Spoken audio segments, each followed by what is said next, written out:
有一個男孫返去家鄉探佢嘅外婆。有一日，兩個人就喺溪邊傾偈。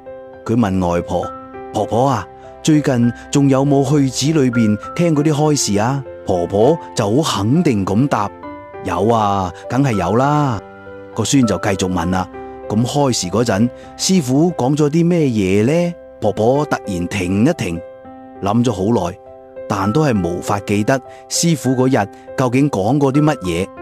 不過阿婆就咁回答：雖然我唔記得咗詳細嘅內容，不過我覺得對我係好有幫助嘅。於是個孫就笑啦，佢話：婆婆，你唔好講笑啦，你聽完之後連內容都唔記得，又點會有幫助啊？婆婆聽個孫係咁講，就攞起一個舊嘅竹簍，然後叫個孫可唔可以幫我一個忙呢？幫我攞呢個竹簍去溪邊嗰度裝啲水泥，要裝滿水佢喎。個孫就笑住話：我先唔會咁蠢啊，個竹簍又點可以裝到水嘅呢？婆婆趁呢個機會就講啦：你講得啱啊，佢雖然係裝唔到水，但係當啲水喺個竹簍嗰度流過之後，一定會將竹簍上面嗰啲灰塵同污漬洗乾淨嘅。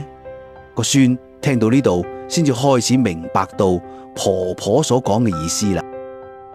我哋去聽智者嘅開示，好多時具體嘅內容可能轉過頭就唔記得咗，但係當我哋真係用心聆聽嘅時候，其實個心已經喺不知不覺間變得澄明，就好似播下聲音嘅種子咁，永遠都唔會消失。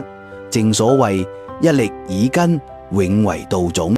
等到將來因緣成熟嘅時候，呢啲善嘅種子就會自然萌芽生長，好似流水沖洗竹簍一樣咁，慢慢將我哋嘅心思意念變得更加清淨，幫助我哋喺修行嘅路上逐步成長同埋增長智慧。